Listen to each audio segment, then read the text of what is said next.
오늘 아모스서 4장 4절부터 11절까지의 말씀을 가지고 궤도 수정의 메시지라는 제목으로 하나님 말씀을 함께 묵상합니다.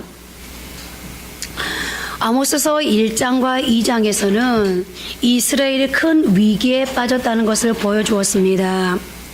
총체적인 난국, 완전한 절망의 상황임을 조목조목 지적한 다음 이제 3장부터 5장에서는 하나님께서 이 모든 문제를 하나씩 회복시켜 주시기 위해 해결책을 제시하시는데 여기에는 3번의 들으라는 설교가 나옵니다. 그 첫 번째 설교가 지난주에 말씀드린 지금 보여지는 환경이 아니라 하나님께 삶의 뿌리를 두라는 것이었고, 그리고 그 두 번째 들으라는 설교가 오늘 4장 1절에 이렇게 기록되어 있습니다. 사마리아의 산에 있는 바산의 암소들아, 이 말을 들으라. 너희는 힘없는 자를 학대하며 가난한 자를 압제하며 가장에게 이르기를 술을 가져다가 우리로 마시게 하라 하는도다. 이 두 번째 설교는 바산의 암소들에게 외치는 메시지로서 아모스가 말하는 이 바산의 암소들은 여자들을 가리키고 있는데요. 바산은 소를 많이 기르는 곳이었습니다. 그런데 바산의 산에서 기르는 소는 물건을 나르거나 농사를 짓는 데 필요한 소가 아니라 순수한 식용이었습니다. 먹기 위해 기르는 소들이어서 전부 기름지고 살이 통통하게 올라 있었습니다. 특별히 암소들이 더 기름졌는데, 그래서 바산의 암소 그러면 곧바로 영양이 좋아 피부도 곱고 살도 통통하게 찐 그런 풍만한 여인의 모습이 연상될 정도였습니다. 그리고 이 바산의 암소들은 사마리아의 부유층 여자들, 그러니까 침상이나 방석에 비단을 깔아놓고 찬란한 상하궁에서 물질적으로 대단히 풍요로운 생활을 한 여자들을 의미했습니다. 그런데 이 여자들이 누리는 이 물질, 이 풍요는 그야말로 조금 전 4장 1절이 증언하듯 가난한 자를 학대하며 압제하여 빼앗은 재물이었습니다. 그러니까 빼앗은 물질로 사치를 즐기고 밤낮 술과 향락에 빠져 있었던 것입니다. 우리가 기억하기로 이스라엘을 지켰던 것은 여성의 영성이었습니다. 깨어있는 여성들이 이스라엘을 위기 가운데서 종종 건져내지 않았습니까? 삼손이라는 위대한 구원자가 나올 때 그의 아버지 마노아보다 더 깨어 있었던 것은 그의 어머니였고, 사무엘 역시 아버지 엘가나보다 어머니 한나의 기도 덕에 훌륭하게 자랄 수 있었을 뿐만 아니라 이스라엘의 위기 가운데서 나라를 구한 에스더 같은 여인도 있었습니다. 이렇게 위기의 때에 나타난 위대한 여성들이 시대의 변화에 큰 축을 이루었던 것과 대조적으로 사마리아가 망조에 빠지는데 한몫 거둔 건 역시 여성들이었습니다. 오늘 바산의 암소들처럼 탐욕스럽고 정욕에 휩싸인 여자들 때문에 사마리아가 망하게 된 것입니다. 그래서 그런지 어떤 목사님의 설교집을 보니까 마귀는 여자들이 이처럼 매우 중요한 역할을 하고 있다는 것을 알고 항상 여자들을 1순위로 집중 공격을 한다고 합니다. 우선 마귀는 믿음을 가진 여자들이 세상 재미에 빠지도록 만들고 사치하도록 만듭니다. 또 세상 일에 바쁘게 만들어버립니다. 그렇게 하면 하나님 나라를 망치는 것은 시간 문제이기 때문인데요. 여자들이 외모에만 신경을 쓰며 장신구를 주렁주렁 매달고 다니거나 카드 긁어가며 명품 사들이기에 열을 올리기 시작하면 평안을 구하는 것이 아니라 편안만 구하게 되면서 어느 틈엔가 가정과 교회는 무너지게 되고, 그럴 때 하나님의 이 심판을 면할 수 없기 때문이라는데요. 그래서 마귀는 에덴 동산에서 남자가 아닌 여자 하와에게 먼저 접근해서 가정을 무너뜨리고 결국 하나님의 명령을 불순종하게 하고, 종국에는 하나님과 사람과의 관계, 즉 하나님 나라를 파괴해 버렸다는 것입니다. 여자가 무너지면 가정도 나라도 결국은 희망이 없기 때문인데요. 오늘 사치와 향락에 빠져있던 사마리아 여자들에게 하나님은 어떤 경고의 말씀을 하시는지를 보십시오. 아모스 4장 2절 3절입니다. 주 여호와께서 자기의 거룩함을 두고 맹세하시되 때가 너희에게 이를지라 사람이 갈고리로 너희를 끌어가며 낚시로 너희의 남은 자들도 그리하리라. 너희가 성 무너진 데를 통하여 각기 앞으로 바로 나가서 하루몬에 던져지지라. 여호와의 말씀이니라. 여기 때가 이를지라 라고 했는데, 이 때는 결국 이스라엘이 아수르에 의해 망하고 백성들이 포로로 잡혀가는, 그것도 갈고리와 낚시에 깨어서 잡혀가는 모습을 말씀하고 있는 것입니다.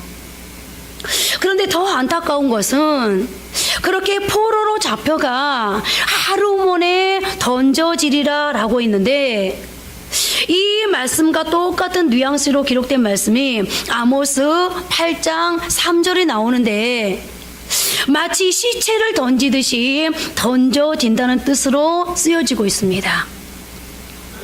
그만큼 비참하고 경멸스러운 취급을 당하게 된다는 것인데요. 그야말로 여자 한 사람이 무너지니까 가정도 나라도 무너지는 결과를 우리는 마주대하고 있는 것입니다. 그런데 어떻게 이렇게 되었습니까? 4장 1절에 보니까 이 바산의 여자들의 죄악상 3가지가 나오는데, 첫째는 힘없는 자를 학대하는 것이었고, 둘째는 가난한 자를 압제하는 것이었으며, 셋째는 가장에게 이르기를 술을 가져다가 우리로 마시게 하라는 것이었습니다. 그러니까 바산의 암소들이 살찌게 된 근본적인 동기는 열심히 수고하고 노력해서 부자가 되고 그 부유함을 지금 누리고 있는 것이 아니라 힘없고 가난한 자들을 학대하고 압제하는 데서 비롯되었는데, 그런데 그것은 자신들이 직접 그렇게 했다는 것이 아니라 다 자기 남편들을 시켜서 그렇게 했다는 것입니다. 그리고 그렇게 해서 긁어 모은 재물로 겨울 궁을 짓고 여름 궁을 짓고 허위호식하는 생활을 하다 보니 전국에는 그 정도를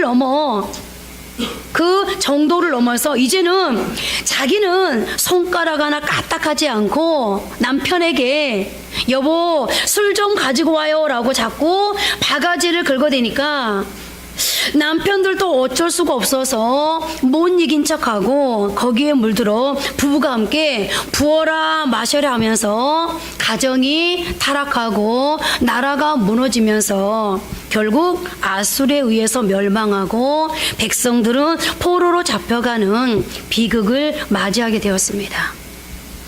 그렇습니다. 어찌 보면 북이스라엘의 멸망은 결국 여자들로 인해서 시작된 셈입니다. 그리고 마귀는 지금도 여전히 이렇게 가정을 무너뜨리고 우리 자녀들의 인생을 파괴시키기 위해서 삼킬 자, 특히 여자들을 찾고 있다는 것입니다.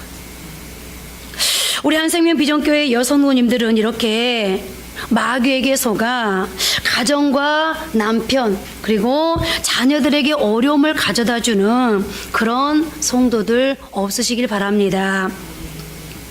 이제 세 번째 들으라는 5장 1절 2절을 통해서 말씀하고 계시는데, 이번에는 이스라엘을 처녀로 묘사하고 있습니다. 그것도 잘 나가는 처녀로 모시하고 있는데요. 젊고 싱그러운 처녀의 모습을 한번 상상해 보십시오. 얼마나 아름답습니까? 저도 이제 이레교회 역사를 이렇게 지내오면서 보면 이렇게 여자 청년들이 자라가는 모습을 보면요, 특별히 아주 예쁠 때가 있어요. 정말 예쁘다, 그런 느낌을 가질 때가 있는데, 한창 때의 청년들을 보면 정말 눈부시지 않습니까? 저녁이 되어도 빛이 나고 아무것도 바르지 않아도 피부에 윤이 납니다. 뭐라 표현할 수 없는 향기가 납니다. 그야말로 한참 콧대가 높을 때입니다. 바로 이렇게 잘 나가는 처녀의 모습이 지금의 이스라엘이라는 것입니다. 무슨 말입니까? 이스라엘은 최전성기였고 부족함이 없는 콧대가 높을 대로 높은 자신만만한 상태라는 것입니다. 그런데 그런 이스라엘을 향해 하나님이 뭐라고 말씀하시는지를 보십시오. 아모스 5장 2절 3절입니다. 처녀 이스라엘이 엎드러졌으며 다시 일어나지 못하리로다. 자기 땅에 던지우며 일으킬 자 없으리로다. 주 여호와께서 이와 같이 말씀하시되 이스라엘 중에서 1000명 행군에 나가던 성읍에는 100명만 남고 100명 행군에 나가던 성읍에는 10명만 남으리라 하였느니라. 계속 그런 자세로 나가다가는 망한다는 것입니다. 그 높던 콧대가 꺾이고 말 것이라는 겁니다. 제 아무리 지금은 잘 나가고 풍성하다 할지라도 그 길로 계속 가면 결국은 망하게 된다는 것입니다. 한마디로 완전히 멸망하리라는 말씀입니다. 자, 그렇다면 왜 이스라엘은 이처럼 바산의 암소들처럼 심판을 경고받고 있는 처녀들처럼 이 상황까지 올 수밖에 없었을까요? 그것은 한마디로 우상 숭배 때문이었습니다. 아모스 4장 4절 5절 말씀 함께 합독하십니다. 너희는 베델에 가서 범죄하며 길갈에 가서 죄를 더하며 아침마다 너희 생을 3일마다 너희 11조를 드리며 누룩 넣은 것을 불살라 소은제로 드리며 낙헌제를 소리내어 선포하려무나. 이스라엘 자손들아, 이것이 너희가 기뻐하는 바니라. 주 여호와의 말씀이니라. 자, 이 말씀만 보면 하나님 앞에 예배를 잘 드리고 있는 모습처럼 보여요. 왜냐하면 아침마다 너희 생을 3일마다 너희 11조를 드리며 누룩 넣은 것을 불살라 수은제로 드리며 낙헌제를 소리내어 선포하려무나. 그런데 여기서 베델과 길갈은 여로보암이 르호보암을 반대해서 혁명을 일으킨 후 여로보암은 이스라엘 백성들이 계속해서 남유다에 있는 솔로몬이 지은 예루살렘 성전에 가서 예배하면 이스라엘 백성들의 신앙과 정서가 유다의 영향을 받을 것을 견제하면서 자신의 정통성을 확보하기 위한 방편으로 예루살렘 성전을 본떠서 가짜 성전 곧 단을 쌓았습니다. 그러니까 여러분들 알다시피 이스라엘은 원래 하나였지 않습니까? 12지파가 이스라엘이라고 하는 한 나라를 이루었습니다.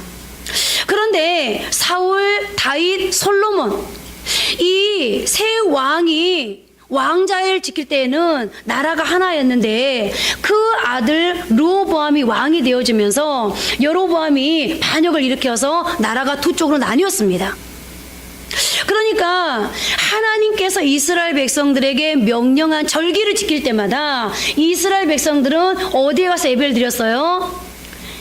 하나님께서 명령한 땅 예루살렘 성전이 있는 유다에 가서 예배를 드렸어요.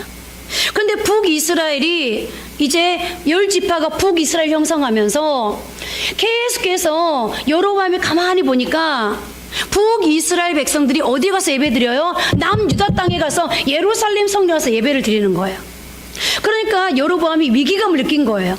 만약에 북이스라엘의 열 지파를 이루고 있는 이 형성하고 있는 백성들이 계속해서 남쪽 유다에 가서 예배를 드리면 어느 순간인가는 이 남쪽 유다의 영향을 받아서 자기를 배신하게 될까 봐, 자기가 반역을 일으켰던 것처럼 어떤 또 다른 개혁이 일어날까 봐 여로보암이 위기감을 느낀 거예요.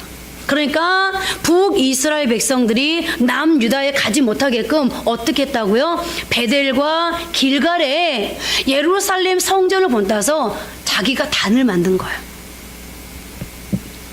그리하여 아모스 시대에도 그것이 계속 이어져 내려오면서 베델과 길갈이 우상 숭배 중심지로 상존하고 있었고, 거기에다 한술 더 떠서 금송아지를 만들어 놓고 이것이 우리가 믿는 여호와 하나님이다 라고 하면서 백성들의 신앙을 강요했습니다. 그러니까 우상 숭배의 출발점은 자기 멋대로 하나님을 만들고 규정하면서 보이지 않는 하나님을 마치 보이는 하나님처럼 구체적으로 표현하고 설명하려고 했던 것, 바로 그것이 우상 숭배의 시작이었습니다. 그리고 여기서 중요한 것은 우상 숭배의 시작은 하나님이냐 나냐의 주도권 싸움에서부터였다는 것입니다. 그리고 그것은 지금 우리에게서도 계속되고 있는데요. 그렇다면 여러분, 사람들은 왜 자꾸 하나님의 말씀대로 살지 않고 우상을 만드는 걸까요? 아니, 우리가 하나님의 말씀을 붙든다는 것은 무엇을 의미하는 걸까요? 하나님의 말씀은 1.1핵도 없어지지 않고 변함없이 영원토록 존재합니다. 그리고 그 말씀 앞에 내가 선다는 것은 항상 하나님의 말씀은 옳고 내가 틀리다는 것을 전제로 하기 때문에 하나님의 말씀 앞에 서면 항상 나는 부족한 내 모습을 발견할 수밖에 없습니다. 무엇보다 하나님의 말씀은 항상 내가 잘못했다고 지적합니다. 그래서 여러분, 하나님의 말씀을 읽을 때마다 계속 양심이 찔리시죠? 뭔가 불편하시죠? 왜냐하면 하나님의 말씀은 살았고 운동력이 있고 내 골수와 내 마음에 계속 찔림을 가져다 주기 때문에 뭔가 하나님의 말씀을 보다 보면, 듣다 보면 뭔가 마음이 불편하고 계속해서 뭔가 죄를 지적하고 있는 것 같은, 뭔가 발가벗겨지는 것 같은 그런 느낌이 들거든요. 이전까지 내가 추구했던 세상의 가치가 아무것도 아니라고 성경은 늘 평가합니다. 나를 발가벗겨 놓고 나를 무참하게 낮춰버립니다. 그래서 때로 혼란과 갈등을 겪을 때가 있습니다. 그러다 보니 많은 사람들이 말씀 앞에 서면 화가 나는 것입니다. 이제까지 이 정도 가치 있고 이 정도면 자부심을 느낄 만큼 잘 살아왔다고 생각했는데 말씀 앞에 서기만 하면 그렇지가 않습니다. 모든 것이 헛되고 별 볼 일 없게 느껴집니다. 나는 자꾸 작게만 느껴집니다. 칭찬 듣고 싶은데 요구하는 것만 더 많아집니다. 그래서 때로는 나 기분 나빠서 말씀 안 들을래라는 심정이 되기도 합니다. 반면 우상은 어떻습니까? 우상은 다릅니다. 우상은 내 마음대로 내 인생을 요리할 수 있습니다. 간섭받지 않습니다. 하나님을 내 마음대로 디자인할 수 있습니다. 하나님은 이러이래 한다고 내 마음대로 얼마든지 자신 있게 하나님을 규정할 수 있습니다. 자기 철학과 자기 사상을 가지고 하나님의 말씀을 난도질할 수 있습니다.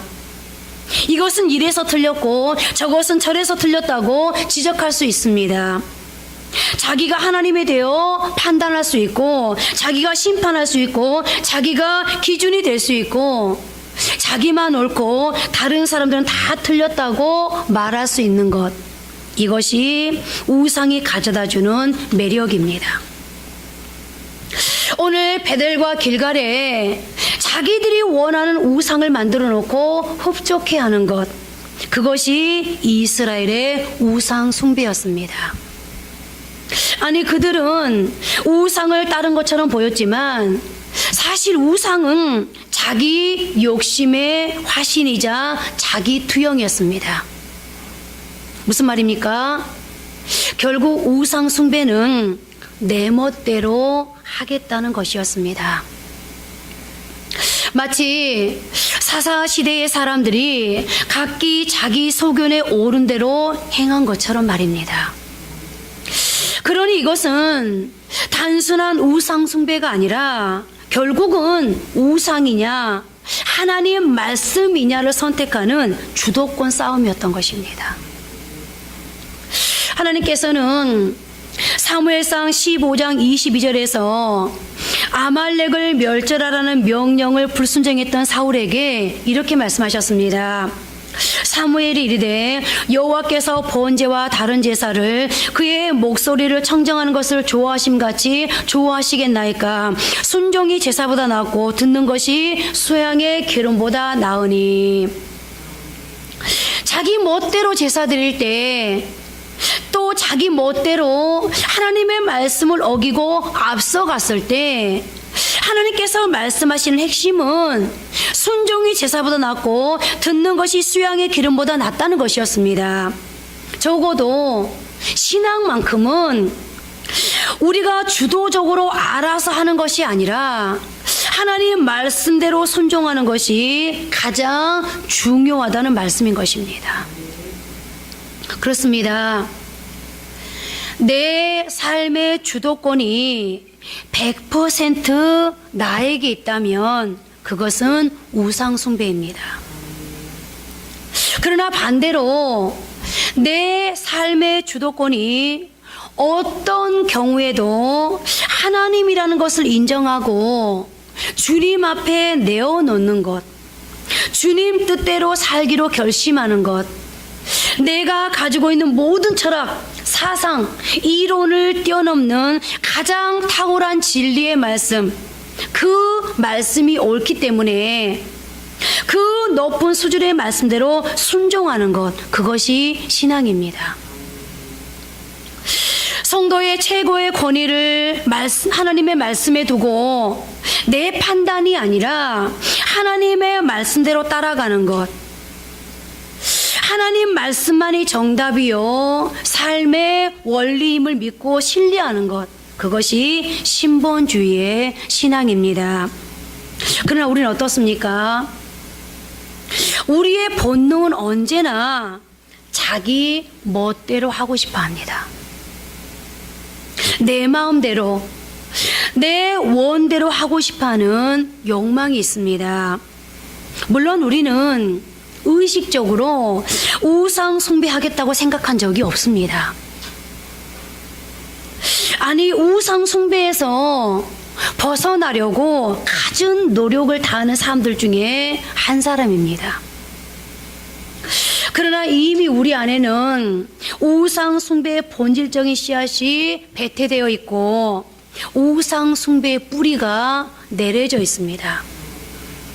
우상 숭배라 그러니까 어떤 신을 믿는다는 게 아닙니다. 내가 앞서는 것, 내 삶의 주도권이 나에게 있는 것, 저는 지금 그걸 말하고 있는 겁니다. 이미 우리는 그래서요, 여러분들 평상시에는 예수 잘 믿는 것 같은데 어려운 일을 당하면요, 그때 그 사람을 알 수 있어요. 그래서 제가 엊그저께 이런 말을 했습니다. 하나님이 상황을 이기지 못하네. 하나님이 돈을 이기지 못하네. 하나님이 자식을 이기지 못하네. 하나님이 어려움을 이기지 못하네. 제가 어떤 성도님한테 그런 얘기를 했는데요. 그래서 우리는 늘 말합니다. 하나님, 내 인생은 내 것이니 내 뜻대로 하겠습니다. 하나님이 잠깐만 참아주시면 내가 꼭 언젠가는 하나님이 원하는 대로 할 겁니다. 언젠가는 주님이 원하는 대로 살겠습니다. 라고 말입니다. 그리고 바로 오늘 이 모습이 이스라엘의 모습이었습니다. 이스라엘 백성들은 쓸데없는 땔감에 마음이 가 있었습니다. 안도감, 부요함, 혹은 여로보암 2세 때 누렸던 그 융성함에 속아서 정말 중요한 하나님 만나는 일에, 하나님의 음성을 듣는 일에 거듭 실패한 사람들이었습니다. 그리고 그 우상 숭배의 대가, 하나님께로 돌아오지 않고 여전히 세상에 머물러 있었던 그들에게 주어진 대가가 무엇이었는지를 보십시오. 오늘 아모스 4장 6절 말씀 함께 합독하십니다. 또 내가 너희 모든 성읍에서 너희 일을 깨끗하게 하며 너희의 각 조서에서 양식이 떨어지게 하였으나 너희가 내게로 돌아오지 아니하였느니라. 여호와의 말씀이니라. 여러분, 하나님의 말씀을 외면하고 하나님께로 돌이키지 않는 이스라엘 백성들이 치러야 할 첫 번째 대가는 먹을 것이 없어서 이빨, 씹을 것이 없어서, 먹을 양식이 없어서 이를 한가하게 하는, 일테면 기근의 징계였습니다. 그런데 이스라엘 백성들의 반응은 무엇이었습니까? 너희가 내게로 돌아오지 아니하였느니라. 계속되는 7절 8절 말씀 함께 합독하십니다. 또 추수하기 석 달 전에 내가 너희에게 비를 멈추게 하여 어떤 성읍에는 내리고 어떤 성읍에는 내리지 않게 하였더니 땅 한 부분은 비를 얻고 한 부분은 비를 얻지 못하며 말랐음에 두세 성읍 사람이 어떤 성읍으로 비틀거리며 물을 마시러 가서 만족하게 마시지 못하였으나 너희가 내게로 돌아오지 아니하였느니라. 여호와의 말씀이니라. 두 번째 징계는 가뭄이었습니다. 두세 성읍 사람이 어떤 성읍으로 비틀거리며 물을 마시러 갔지만 만족히 마시지 못했습니다. 얼마나 가뭄에 극심했던지 농사 짓기에 필요한 물은 고사하고 마실 물조차 구하기가 어려울 정도였습니다. 그것도 언제라고요? 추수하기 석 달 전에. 여러분, 정말 힘들어서 농사를 지어서 사업을 해서 이제는 뭐 하게 됐어요? 열매를 따먹을 때가 됐어요. 이제는 내 호주머니에 어음이 결제가 될 때가 됐어요. 그때까지 잘 기다려서. 그런데 어떻게 됐어요? 가뭄이 오니까 모든 게 다 헛으로 돌아가 버리는 거예요. 그런데 이스라엘 백성들의 반응을 보십시오. 또다시 너희가 내게로 돌아오지 아니하였더라 하였습니다. 그리고 세 번째 재앙은 4장 9절입니다. 내가 곡식을 마르게 하는 재앙과 깐부기 재앙으로 너희를 쳤으며 팥중이로 너희의 많은 동산과 포도원과 무화과 나무와 감람나무를 다 먹게 하였으나 너희가 내게로 돌아오지 아니하니. 여호와의 말씀이니라. 이번에는 농작물에 대한 재앙으로서 메뚜기와 병충해의 재앙을 일으켰습니다. 그리고 그 결과 1년생 농작물뿐 아니라 모든 나무들이 피해를 입게 되었고, 그러므로 이제는 식량뿐 아니라 마실 포도주, 과일, 연료나 요리에 사용할 기름, 짐승에게 먹일 식물조차도 찾아보기 어려운 그런 지경에 처하게 되고 말았습니다. 여러분들, 뭔가 발견되지 않습니까? 징계하시는 채찍질의 강도가 점점 거세어지고 있다는 것을 느낄 수 있습니다. 그러나 그럼에도 오늘 성경은 어떻게 증언하고 있습니까? 너희가 내게로 돌아오지 아니하였느니라. 계속되는 네 번째 재앙은 10절 말씀입니다. 내가 너희 중에 전염병 보내기를 애굽에 산 것처럼 하였으며 칼로 너희 청년들을 죽였으며 너희 말들을 노력하게 하며 너희 진영의 악취로 코를 찌르게 하였으나 너희가 내게로 돌아오지 아니하였느니라. 여호와의 말씀이니라. 처음 세 번보다 더 가혹한 징계입니다. 전염병과 칼, 그리고 약탈, 그리고 전쟁. 한마디로 죽음 그 자체입니다. 전염병으로 인해서 죽고, 칼에 의해서 죽고, 약탈에 의해서 약탈당하다가 죽고. 그래서 성경은 뭐라고 말하고 있습니까? 그 시체가 썩는 악취로 코를 찌르게 되리라고 말씀하고 있습니다. 병 때문에 죽고, 청년들, 앞으로 미래를 보장해야 될 청년들이 칼에 찔려서 죽고. 그때 당시에는 말값이 너무 비싸다 보니까 다른 나라에서 이 이스라엘을 쳐들어와서 어떻게 한다고요? 말을 훔쳐가기 위해서 사람들을 죽이는 거예요. 왜? 말값이 너무 비싸니까. 그만큼 사람의 가치가, 사람의 생명의 값어치가 땅으로 완전히 하락한 그런 상태라는 겁니다. 그러나 그 결과 역시도 하나님께서 이렇게 했는데도 불구하고 성경이 뭐라고 말하고 있습니까? 너희가 내게로 돌아오지 아니하였느니라. 이제 마지막 5번째 재앙이 11절에 기록되어 있습니다. 함께 합독합니다. 내가 너희 중에 성읍 무너뜨리기를 하나님이 내가 소돔과 고모라를 무너뜨림 같이 하였으므로 너희가 불붙는 가운데서 빼낸 나무 조각같이 되었으나 너희가 내게로 돌아오지 아니하였느니라. 여호와의 말씀이니라. 전쟁이 일어났다는 겁니다. 제가 좀 전에 말씀드렸죠. 결국 북이스라엘이 아수르에 의해서 망했다고요. 전쟁의 결과로 자기들의 성읍이 그 옛날 소돔과 고모라처럼 완전히 흔적도 없이 사라지고 마는 아픔을 겪어야 한다는 것입니다. 그럼에도 그들은 끝끝내 하나님의 품으로 돌아오지 않았습니다. 마치 그 옛날 바로의 역사를 대표하고 있는 것 같지 않습니까?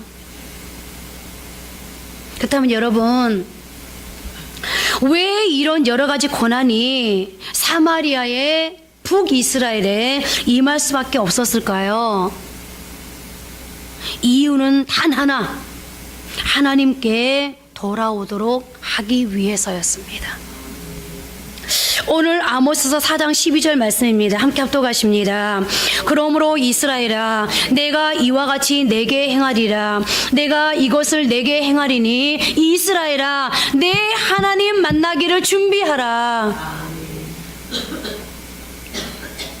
우상 숭배하면서 하나님이냐 나냐, 내가 주도권이 세냐 하나님이 주도권이 세냐, 이 지금 쓸데없는 짓을 하면서 세상이 주는 것과 버타여 내 멋대로 사는 것이 망하는 길이라는 것을 알지 못하느냐. 변화되지 않고 즐기려고만 하는 이스라엘아, 하나님 말씀을 들으라. 오늘 너희들에게 그 부를 가져다 주는 것이 누구냐? 너희들이 깨닫지 못하고 돌아서지 못하니까 기근으로, 가뭄으로, 병충해와 전염병으로, 약탈로, 전쟁으로 나는 너희를 부를 수밖에 없었다. 나 여호와 만나기를 쓰라. 내게로 돌아오라. 그야말로 이스라엘을 향한 하나님의 궤도 수정의 메시지였습니다. 그토록 이스라엘을 사랑하시는 주님께서 재앙을 내리면서까지 사랑하는 당신의 백성들의 삶에 손해를 입히시면서까지 지금 살고 있는 그 삶에서 돌이키라고, 얼굴을 내게로 향하여 돌리라고 호소하고 계시는 겁니다. 여러분, 오늘 여러분들에게도 이 주님의 애통하는 소리가 들리십니까? 이런 주님의 심정이 느껴지십니까? 여러분들이 뭔가를 지금 잃어가고 있다면 오늘 여러분들 이 소리를 귀담아 들어야 됩니다. 마음으로 들어야 됩니다. 우리는 하나님의 말씀에 귀 기울일 때 살 수 있습니다. 그런데 사마리아는 하나님의 말씀을 듣지 못했습니다. 아니, 하나님의 말씀을 듣지 않았습니다. 하나님의 말씀을 듣지도 깨닫지도 못했던 것 때문에 그들에게 주어진 이 고난마저도 헛되고 말았습니다. 하나님이 하신 일이 다 허사로 돌아가 버렸습니다. 고난을 궤도 수정의 기회로 삼아야 할 때를 놓쳐버렸습니다. 하나님께서 우리에게 왜 고난을 주십니까? 성도의 삶 가운데 의미 없는 고난이란 없는데요. 여러분들, 하나님이 심심해서 우리에게 고난을 주시겠습니까? 하나님이 할 일이 없어서 아무것도 아닌 난 사람의 인생 가운데 개입하시고 간섭하시겠습니까? 내가 뭐라고? 하나님은 우리에게 고난을 주실 때 이유가 있습니다. 이제껏 그렇게 살다가 실패했으니 이제는 바꿔라고 말씀하시는 궤도 수정의 메시지 아니겠습니까? 고난은 우리가 회개하도록 인도하는 옥토입니다. 이제 우리는 나의 생각보다 더 높은 수준의 그 음성, 나의 내일을 축복하시고자 하시는 주님의 그 궤도 수정의 메시지를 듣고 변화되는 하나님의 사람들이 되시기를 바랍니다. 이제 말씀을 맺겠습니다. 오늘 이스라엘 백성들에게 오직 살 길은 하나님을 찾는 것 외에는 방법이 없었습니다. 그런데도 불구하고 그들은 근본적인 해결책인 하나님께로 돌아오지 않고 미봉책만 강구하기에 급급했습니다. 땜질식으로 고난의 문제를 해결해 나갔다는 말입니다. 힘들 때는 하나님을 찾지만 다시 조금만 잘 되어도 언제 그랬냐는 식으로 하나님을 멀리했습니다. 하나님께 전부 드리지 않았을 뿐만 아니라 아무런 변화 없이 막연히 모든 일이 잘 되기만을 원했습니다. 그래서 그들이 필요로 하는 하나님은 내가 어려울 때 이 어려움을 면하기 위한 하나님, 내게 축복해 줄 때만 필요한 하나님, 내가 병들었을 때 나를 치료해 주기를 원하는 하나님, 내 자식이 잘 되기만을 원하는 하나님, 그때만 그들 하나님을 필요로 했습니다. 매번 고난을 땜질하는 식의 미봉책의 삶을 오늘 아모스는 아모스서 5장 19절에서 이렇게 경고하고 있습니다. 마치 사람이 사자를 피하다가 곰을 만나거나 혹은 집에 들어가서 손을 벽에 대었다가 뱀에게 물림 같도다 라고 표현하고 있습니다. 무슨 말입니까? 혼자 길을 가다가 사자를 만나 천신만고 끝에 도망을 쳤습니다.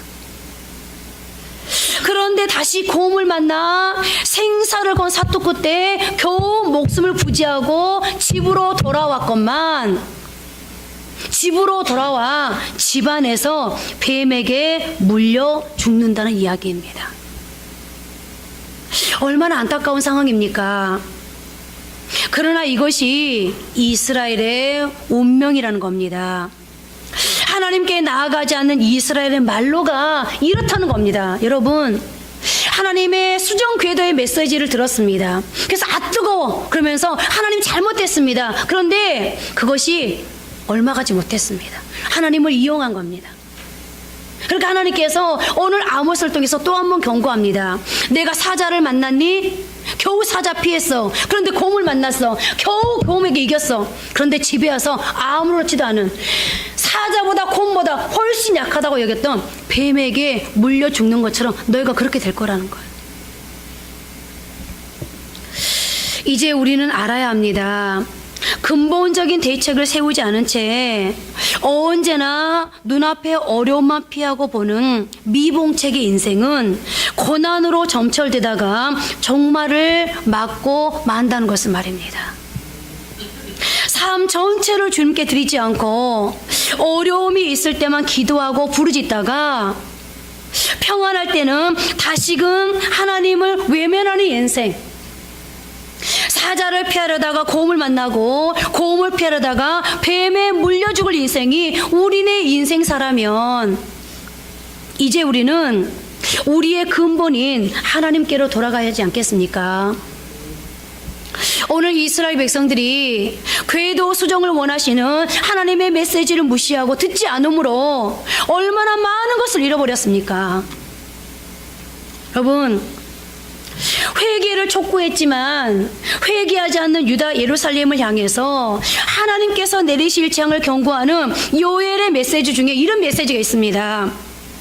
오늘 아모스서 바로 앞에 있는 요엘서 1장 4절입니다. 팥중이가 남긴 것을 메뚜기가 먹고 메뚜기가 남긴 것을 느치가 먹고 느치가 남긴 것을 황충이 먹었도다.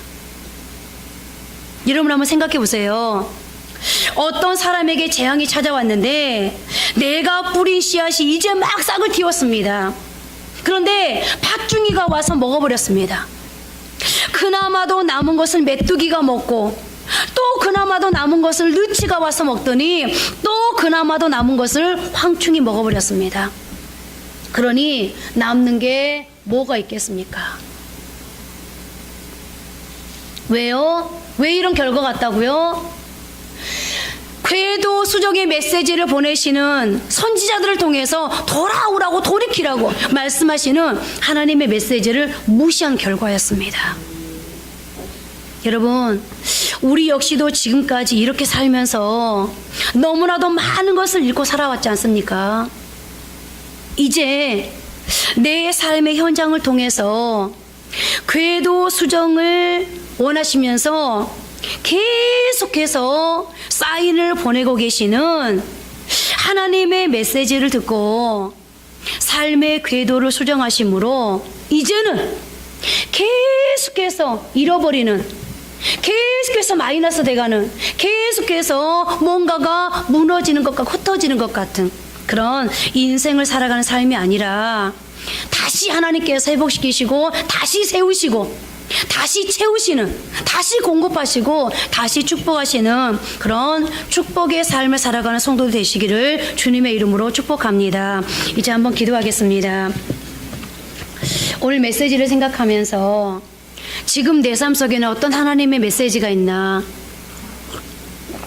어떤 궤도 수정의 메시지를, 어떤 사인을 하나님은 내게 보내고 계시나, 뭔가 자꾸 마이너스 내고, 뭔가 자꾸 비어가고, 뭔가 자꾸 흩어지고, 뭔가 자꾸 일이 꼬이고, 뭔가 자꾸 조여오는 것 같은 그런 뭔가 그런 분위기를 지금 느끼고 계시다면 여러분 한번 생각해 보셔야 합니다.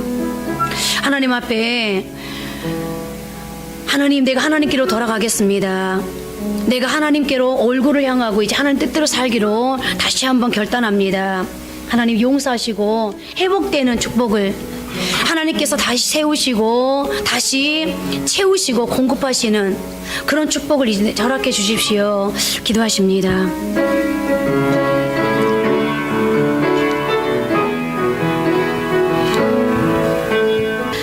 하나님, 우리가 어떤 곳에 여행을 가면 그 여행지에 아버지 하나님 문화라든가 전통, 특별히 아버지 많은 문화재에 대해서는 우리가 알지 못합니다. 그럴 때 수많은 사람들이 가이드를 특별히 돈을 내고 가이드를 세우고 가이드를 사고, 그래서 아버지 하나님 그 가이드에 정말 아버지 인도를 받고 설명을 듣습니다. 그럴 때 내가 알고 있는 것보다, 내가 보는 것보다 이해의 폭이 훨씬 넓어집니다. 하나님, 하나님은 이 시대를 살아가는 삶의 현장을 살아가면서 어떻게 살아야 될지, 무엇으로 살아야 될지 어떻게 이해하고 하나님 앞에 어떻게 아버지 하나님 사는 것이 잘 사는 것인지 알지 못할 때 하나님은 말씀으로 우리의 신앙을 가이드하십니다.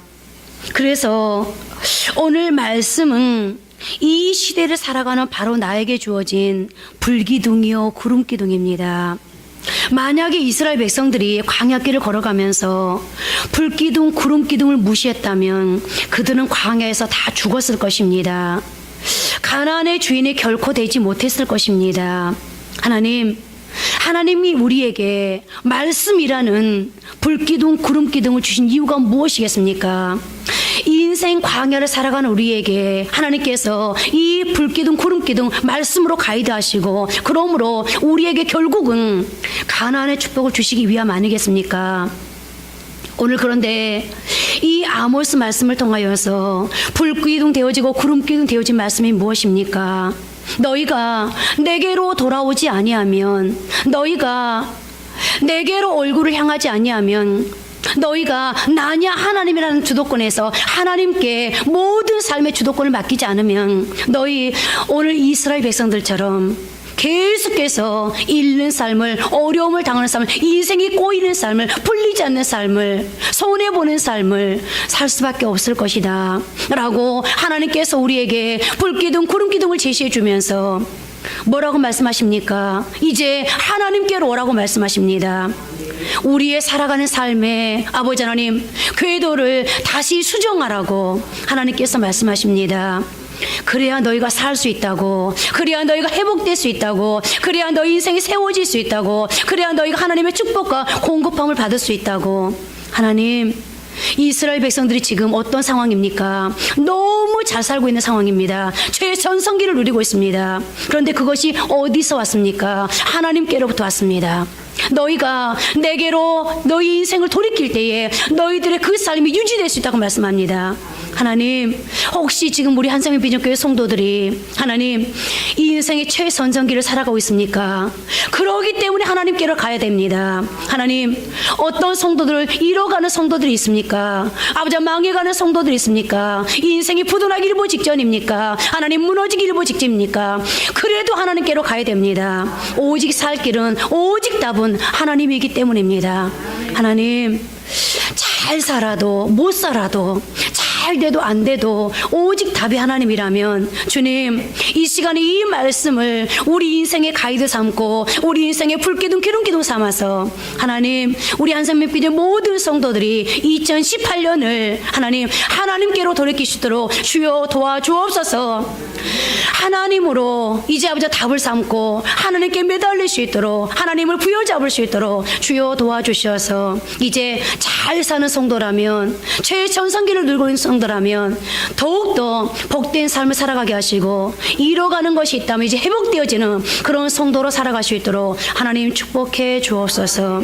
그래서 모든 성도들이 하나님의 영광이 되어지고 하나님의 자랑거리 되어지고 하나님의 보배 되어지고 하나님의 가치가 될 수 있도록 하나님이 도와주셔서 더불어 우리 인생을 통해 수많은 사람들에게 하나님의 축복을 흘려보낼 수 있는 복된 성도로 살게 하옵소서. 도와주옵소서. 이 한 주간도 오직 하나님과 동행할 수 있도록 우리를 붙들어 주옵소서. 예수님 이름으로 기도합니다. 아멘.